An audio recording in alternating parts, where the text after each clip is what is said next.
راغله وایي مړ یم د باندې مې خدای ګزاره کوه چا راته وایي چې یو کس تا په کمنټ بیان باندې لیکلي چې دا چوکرهباز دی دغه د خدای بندګانو نو ما ورته وایي مې چېرته هغه چوکرهباز والا موضوع کې خو لیکل نه دي کړي وایي حق کې لیکلي مې د ده نیکم چوکرهباز بابا زه یې یادولم څه شکر دی دې مصیبت نه الله ساتلی مونږ خو دې مولانو له خو الله تعالی ښځې همداسې ډولۍ ورکړي که نه اوس جایز نه دي که نه چې تاسو مې تصویر ښودلی وي زه دلته په یوه اداره کې پرنسپل وم زما سره ښځې استادانې وي نو زه خو چیک اینډ بیلنس کوم زما 369 منټونه زه لیټ وم هغه ما د خپل میاشتې د تنخوا نه هم کټ کړي پېښور نه هغو لیډینګ کوو دلته یوه اداره وه نوم یې نالم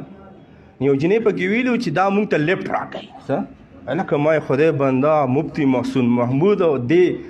تورو کوچرو ته دې بېلمازه جنکو ته لیفټ څه شی نو ما کور والا ته رینګ وکړو مې پورې راشه دې ادارې ته چې مې ورسره راوړه چې هغه څنګه راوړو نو مې ورته چې ټولې دې ویني چې هغه څنګه ویني بیا مې وروسته وایي مې سیوې وایي شیخ زه په خپله خبره ستومان یم د چا چې دومره ښایسته ښځه په هغې باندې الزام لګول نه دي پکار څه نو الحمدلله مونږ له ډېرې ډولۍ ښځې الله راکړي دا د دیر بابا دعاګانې دي لکه کوړي ته دورې له ځئ هلته باباجي دا دعا کوي یا الله زما دې شاګردانو له ښه ښکلې ډولۍ چې نه ډېرې چیتې او نه ډېرې لوړې وي نه ډېرې پیړې وي او نه ډېرې نرۍ وي چې سیلۍ وړي نه ډېرې سرې وي نه ډېرې سپینې بلکل چې په پنسل جوړي زما دې شاګردانو ته دغه شان بیبیانې ورکړي یاره د باباجي بزرګ دی تاسو خو لوی ولی دی د الله هغه دعاګانې قبلې شوي د هر ملا ښځه ډېره ښکلې څه نو زموږ به دغه شیزونو پروا نه چې بیا دې موږ چوکرهبازۍ کوو څه او دلته هر یو 4 او 5 ساتلي جو خامخا به کمنټ کې لیکي ما تاسو ویلي یو بابا دی د هغې 15 یاران دي څه او یو پکې دی هغه په 400 کې ځانه کونډې اچېلې وي خو هغو مڅه سم چل وکړو چا خبر کړم 2.5 لک روپۍ تې والي مې اوس هم ترې کمې والي دي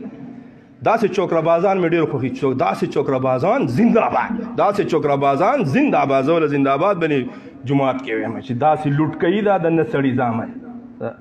بې غیرته بهرحال ښه جي نو والذین معه انشاءالله مخکې به م ځو چې په اسمانونو باندې الله رب العزت کم نوم ښودی دی د نبي کریم صلی الله علیه وسلم او د بحیرې راهب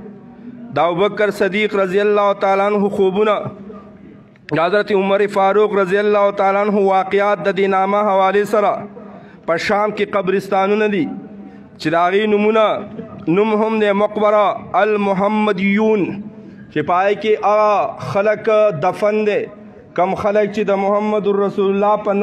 نامه سره د هغوی نامې دي او د نبي علیه السلام په سنتو یې ژوند تېر کړی دی هلته به هم ځو ائمه فقها کې کم نومونه په محمد سره دي د بخاري شریف جامع کم کس چې دی د هغې نوم هم محمد دی صلی الله علیه وسلم په نامه سره د هغه هم نوم دی نو انشاءالله نیکسټ جمعه به دغې طرف ته ځو او دا ټاپک به کمپلیټ کوو چې د اسم محمد کمالات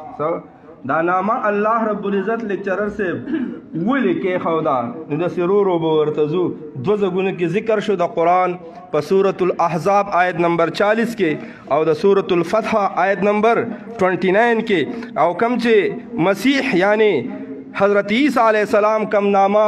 600 کاله د محمد رسول الله د راتګ نه مخکې ذکر کړې وه انشاءالله په هغې باندې به بحث کوو نیکسټ جمعه انشاءالله تعالی واخر دعوانا ان الحمد لله رب العالمین